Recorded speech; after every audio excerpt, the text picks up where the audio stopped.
So, the first thing is kind of about mindset, and that is that success happens really when we feel good. And now, if you're looking for a great book, Atomic Habits by James Clear is really good. This is a little less popular, but very good, called Tiny Habits by BJ Fogg. And he is a world-renowned behavior scientist at Stanford University.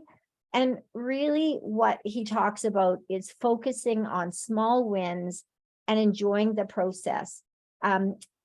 Last night at food camp, it was Deborah, Liz was saying, I've come to realize that like this never ends. And that is the truth. Like, we're always going to have to eat, get to eat.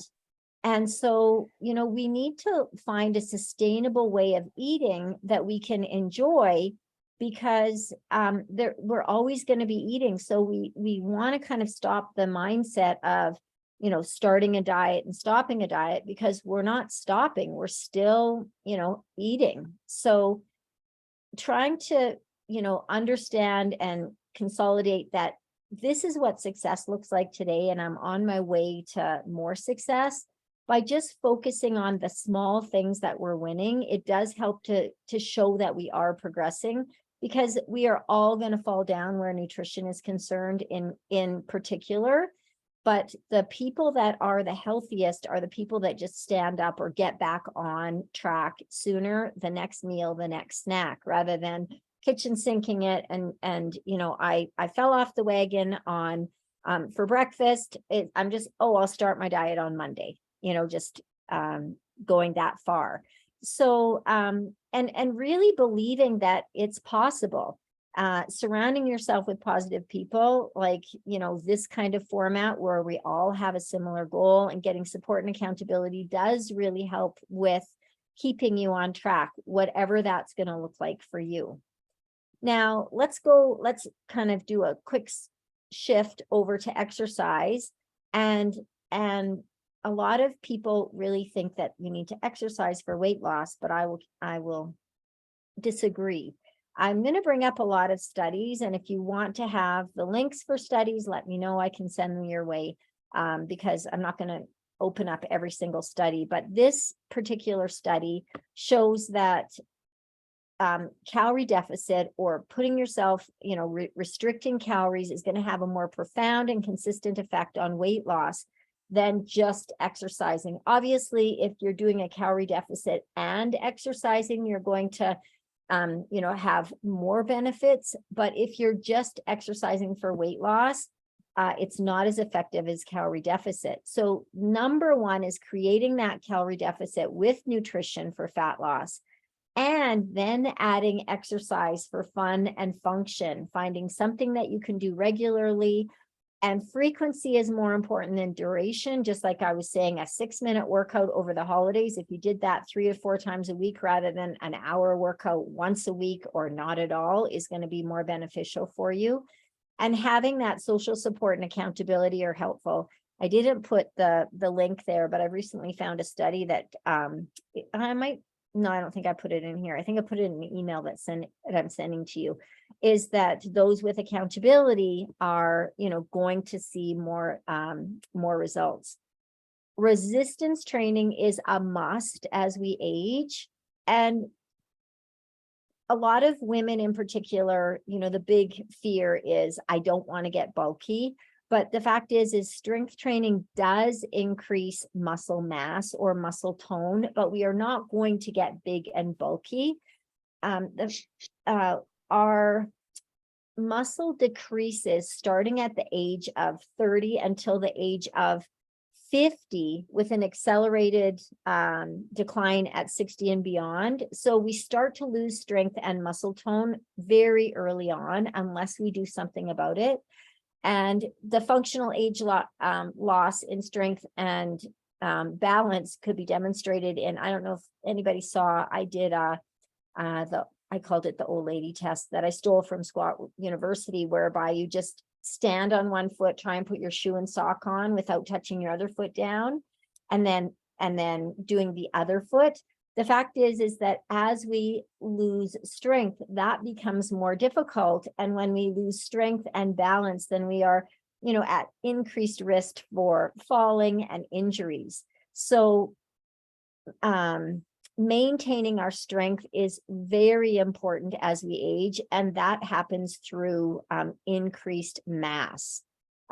So don't get scared off when I say mass. Strength training, you're not going to get bigger. You're more likely going to maintain the muscle that you currently have, and that can be done with body weight, and that is advantageous for, more functionality as we age.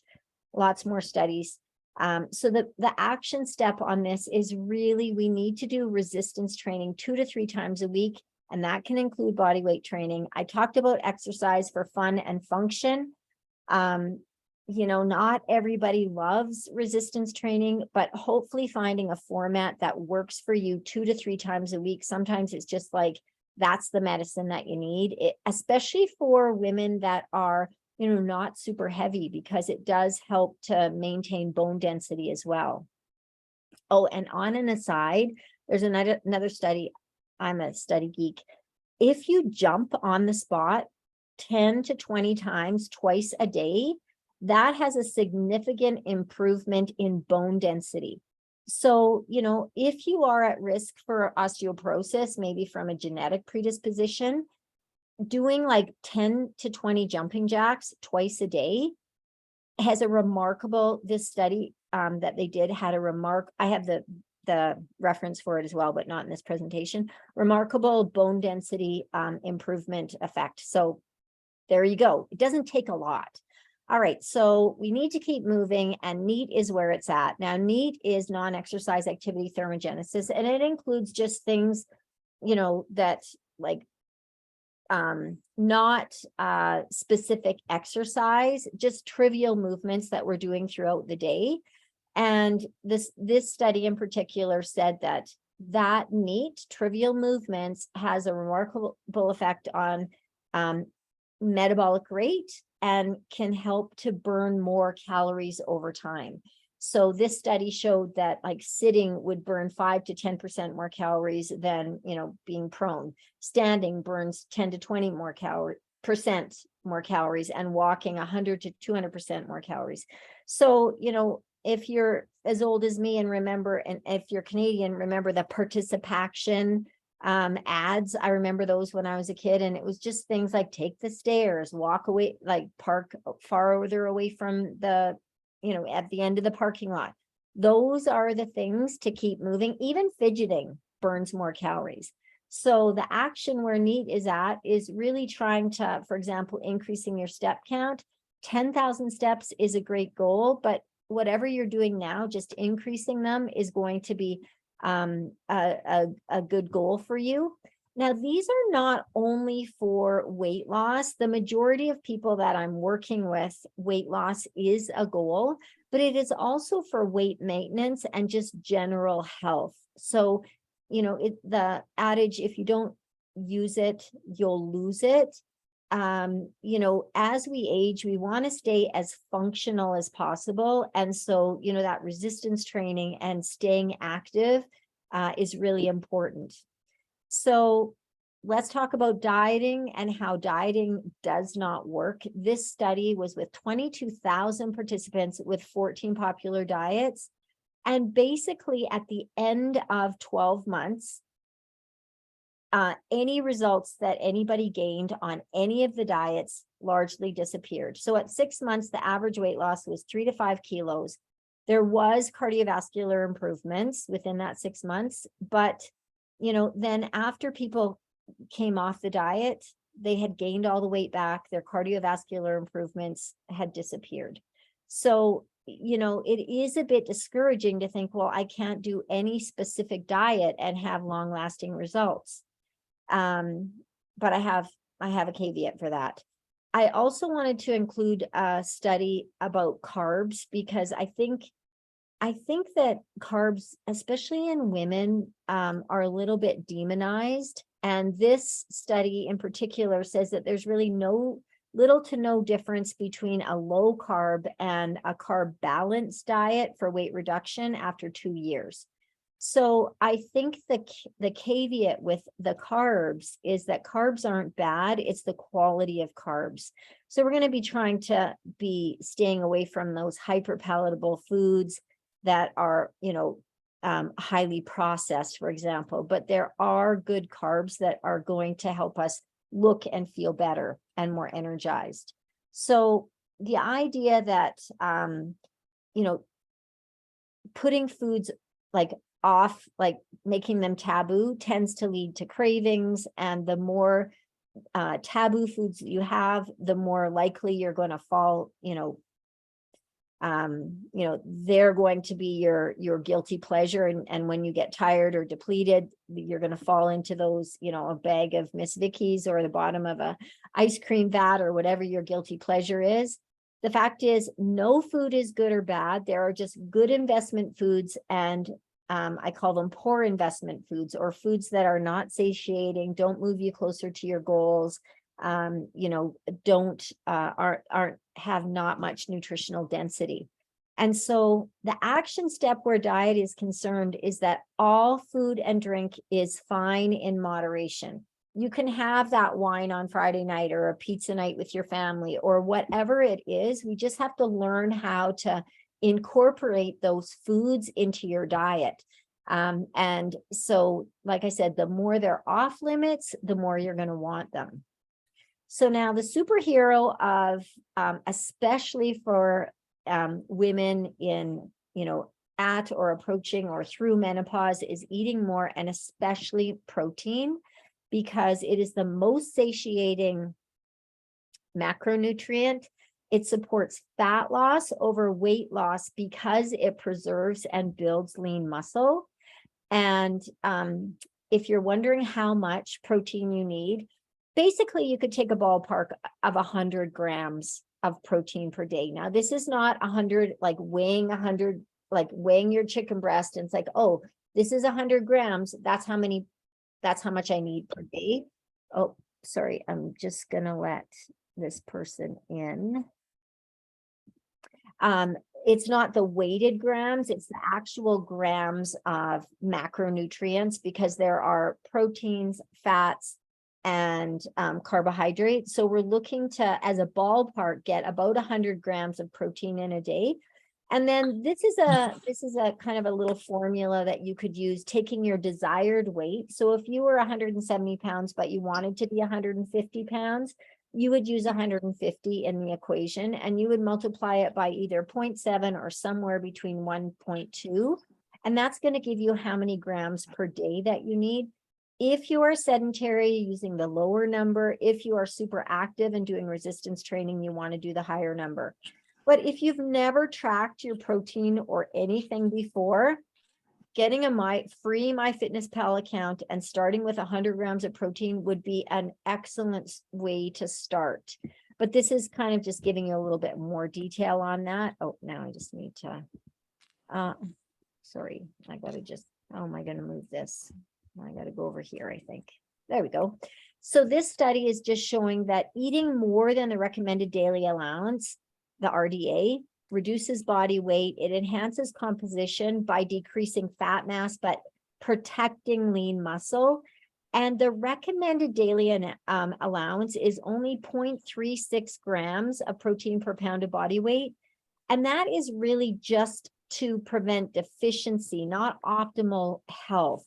And keep in mind that different protein sources have different bioavailabilities. So there's nothing wrong with plant-based proteins, but it is not as bioavailable as, say, eggs, which is like a perfect bioavailable protein, or maybe beef, which is more like the amino acids are a little bit more usable by your body. So, that's why, like this, I brought this study in particularly for anyone that was like, kind of wondering, it's like, well, the RDA is much lower than what I'm recommending. So other benefits of eating more protein and calories in general, rather than just having like it hurts my heart when I hear people are on like 1,000 calories or less a day.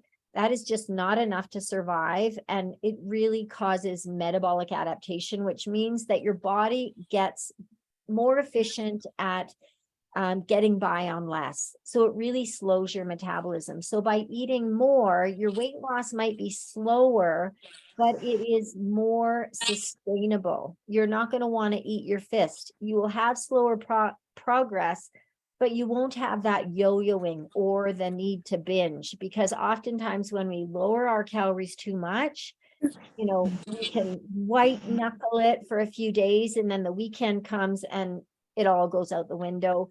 And then I had a client once that was right on for like maybe 4 days. And then her logging would be like pretty sporadic on the weekend. And then I came to find that she really ate in a surplus on the weekend. No judgment, because there's no judgment in any of this process. But the fact is that she was in a deep, she was even under eating on those 4 days, making good choices, but under eating, but so hungry that then on those 3 days she would binge. And over the course of those 7 days, she would end up to be, in a maintenance phase. So didn't lose any weight and, was very frustrated. So eating more allows you to feel more in control and have better quality of life, being able to fit in things like, celebrations and date night and birthday parties for kids and or friends, that kind of thing. So I'm not about like super low eating. Now, this is a suggestion that I've already alluded to what gets measured improves. Now, I like to think of your calories kind of like money.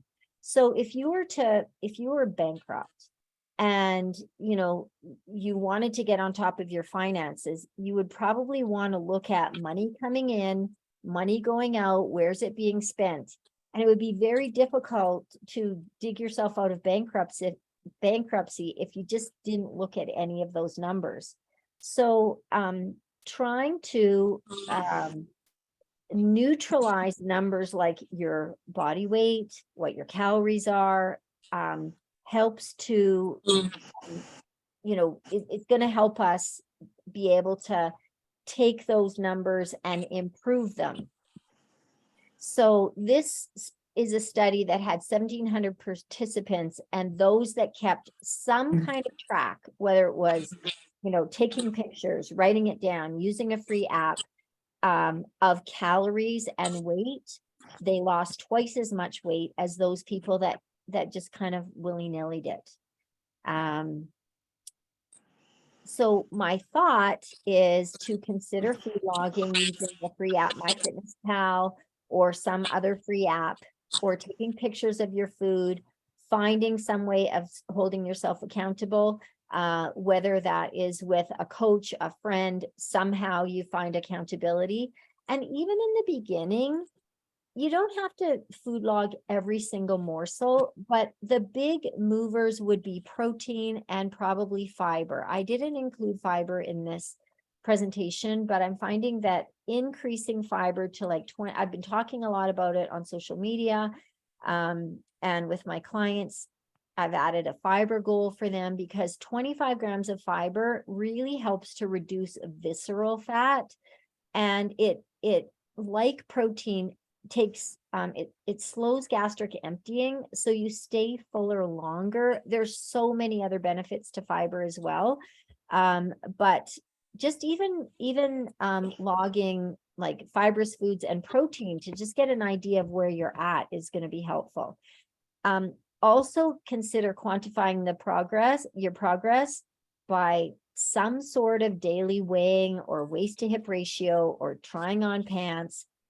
The fact is that when you have more data points to measure, it helps you course correct.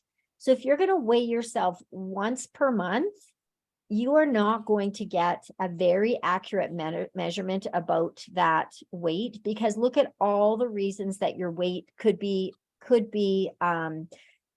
fluctuating.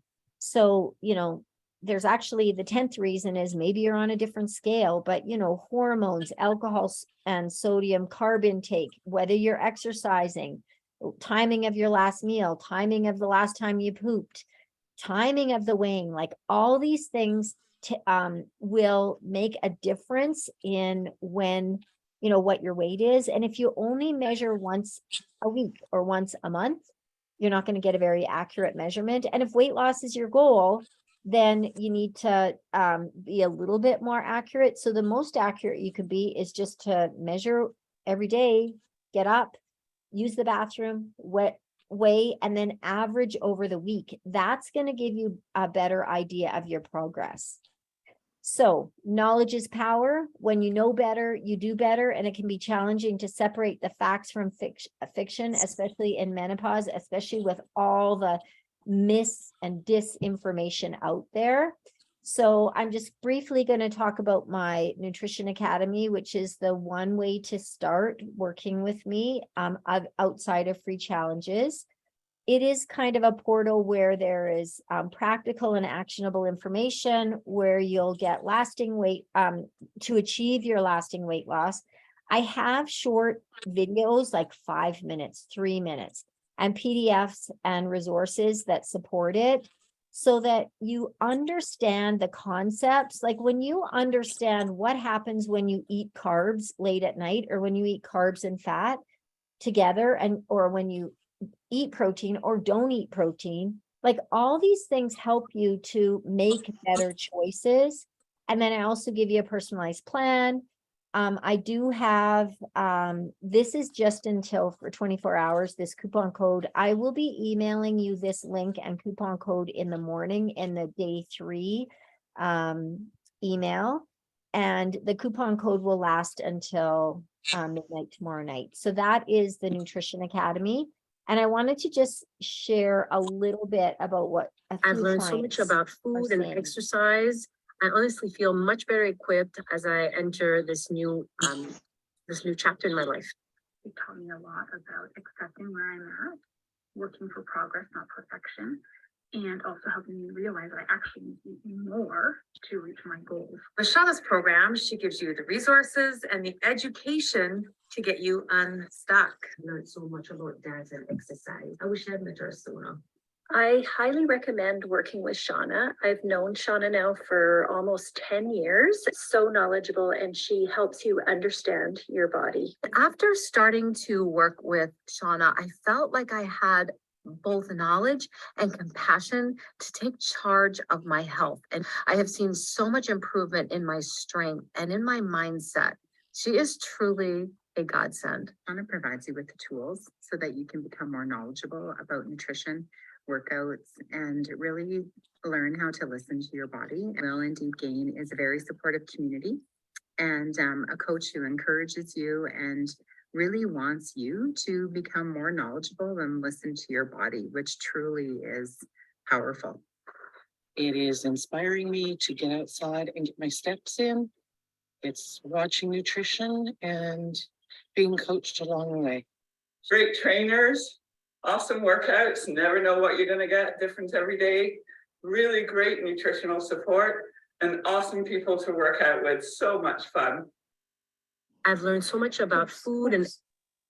Let me just move on.